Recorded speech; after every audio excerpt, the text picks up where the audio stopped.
ठीक है, तो क्वेश्चन नंबर 2 देख लेते हैं। क्वेश्चन नंबर 2 क्या है, पढ़ो जरा क्वेश्चन को ध्यान से देखिए। तो क्वेश्चन में दिया गया है कि किसी फैक्ट्री के 50 श्रमिकों की दैनिक मजदूरी के निम्नलिखित बंटन पर ज्ञात विचार कीजिए। बंटन का मतलब डिस्ट्रीब्यूशन, ऐसा कुछ है कि भाई 500 से 520 रुपए कितने लोगों को मिल रहे हैं? 12 लोगों को। अरे हल्ला कम करो, क्लास चल रही है।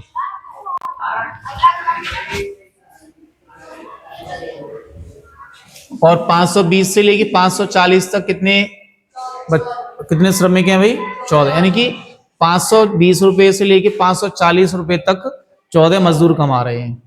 ऐसे 540 से लेके 560 तक 8 श्रमिक हैं, 560 से 580 6 श्रमिक हैं, और 580 से 600 वाले 10 श्रमिक हैं। ठीक है, तो वही काम करेंगे हम। फिर से एक डिस्ट्रीब्यूशन टेबल बनाएंगे और उसमें डिस्ट्रीब्यूशन टेबल में हमें 3 चीज रखनी है। क्या क्या रखनी है? देखो कि एक तो हमें रखना है इंटरवल, अंतराल।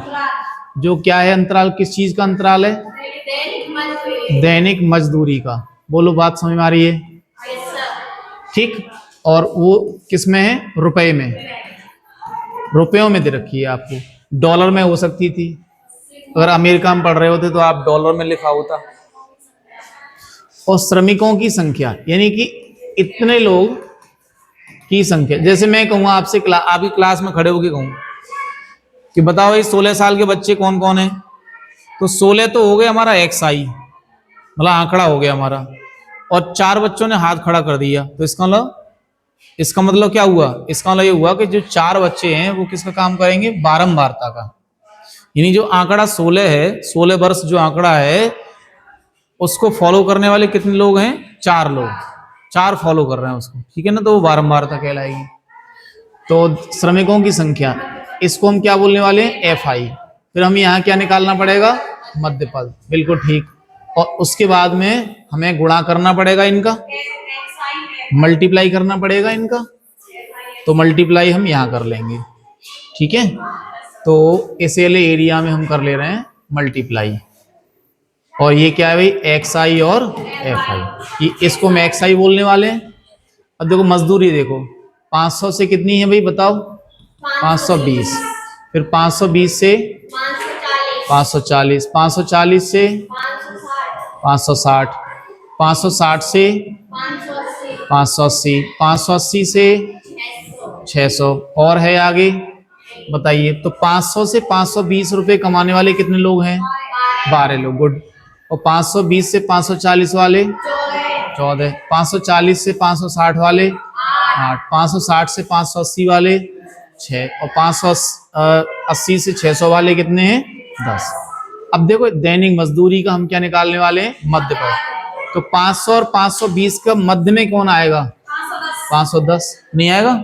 इस चीज को हम ऐसे भी निकाल सकते हैं कि 500 में हमने 520 जोड़ा और 2 का दे दिया भाग, तो 1000 कितना हो जाएगा? 20, और 2 का डिवाइड, तो 5 बार जाएगा 0, और ये नहीं भाई 5 बार जाएगा, फिर 1 बार जाएगा, फिर ये 0 बार। तो 510 आया, नहीं आया? मध्य पद आ गया। अच्छा बताओ, 520 और 540 के बीच में कौन होगा? 530। 540 और 560 के बीच में 550, सही है। 560 से 580 के बीच में 570, 580 से 600 के बीच में 500। गुड। अब हमें क्या करना है? XI FI। तो 12 गुणा मतलब 500, चलो 12 गुणा 510, FI XI भाई, FI XI 510। फिर देखो 14 गुणा कितना करना है? 530। फिर हमें 8 गुणा करना है 550। फिर हमें 6 गुणा करना है 570। फिर 10 गुणा करना है हमें 590। करो जरा, तो 10 गुणा करोगे तो सीधे सीधे आ जाएगा 5900। अब इसका करिए तो 0, 6 सत्ते 42, 6 पंजे 30, 30 और 4 34। देखो 0, 8 पंजे 40, 8 पंजे 40 44, 14 इंटू 0 14, 14 3 42, 14 पंजे 70, 70 और 4 74, 74, 12 0 0, 12 बन जा 12, 12 5 जा 60, 60 और 1 कितना हो जाएगा 61। ठीक है, ये 6200 6110 6120। अब हमें सिग्मा क्या करना है भाई, सिग्मा एक्स आई और एफ आई, इन सबको जोड़ना पड़ेगा। देखो ये हो क्या रहा है, जैसे 510 रुपए कमाने वाले कितने लोग हैं, 12 लोग हैं। जब मैं इनका माध्य निकालूंगा तो माध्य कैसे निकलेगा कि 510 प्लस 510 प्लस 510 प्लस 510 12 बार जोड़ोगे, फिर ऐसे 530 कितने बार जोड़ोगे 14 बार, 550 कितने बार जोड़ोगे 8 बार, 570 कितने बार जोड़ोगे 6 बार, और 590 कितने बार जोड़ोगे 10 बार। बटे में कुल संख्या भाई, कुल मजदूर, तो वो कैसे करेंगे 12 प्लस 14 प्लस 8 प्लस 6 प्लस 10 ऐसे तो करेंगे। तो जो हमने 510 को मान लो 12 बार जोड़ा अगर होगा, तो 510 को हमने 12 बार क्यों जोड़ेंगे, जबकि 510 को 12 बार जोड़ने का मतलब है 510 गुणा 12। नहीं आया समझ में, तो वही काम कर लिया हमने भाई, हमने 510 को 12 बार नहीं जोड़ा है, बल्कि 12 का गुणा कर लिया सिंपल उसमें, तो बात तो वही हो जाएगी। अच्छा यहां देखो सिग्मा एफ आई निकालना है, सिग्मा एफ आई का मतलब है कुल बारंबारता, कुल कितने लोगों की बात हुई है, तो कुल कितने लोगों की बात हुई थी भाई 50 की। अगर आप इनको जोड़ोगे तो भी कितना आंसर आएगा 50। भाई देखो 16 और 14 कितना 30, 38 और 12 50, हुआ कि नहीं हुआ। अच्छा इन्हें जोड़ दो, देखो ये देखो 0 0 जुड़ रहा है, 0 0 0 0 सब में 0 आ गया। फिर देखो 0 2 2 और 4 और 2 6 ये आया। फिर देखो 1 और 4 5 और 4 9 4 13 13 और 9 22 22 का 2 2 और 5 7 7 और 3 10 4 14 14 और 7 21 और 6 27। बहुत बढ़िया, 27,200। मैं दोबारा लिख देता हूँ यहाँ 27,260 ये आ रहा है कि नहीं आ रहा बताओ जरा।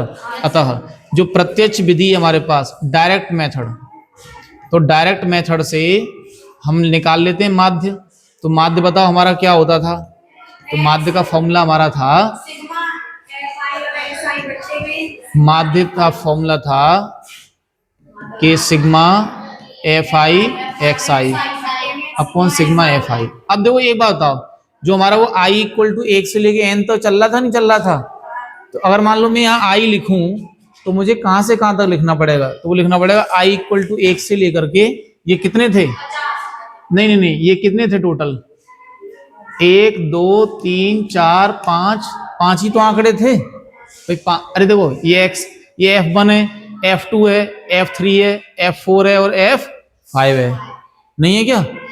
तो ये जो चलेगा तो i इक्वल टू कहां से चलेगा 1 से लेकर के 5 तक।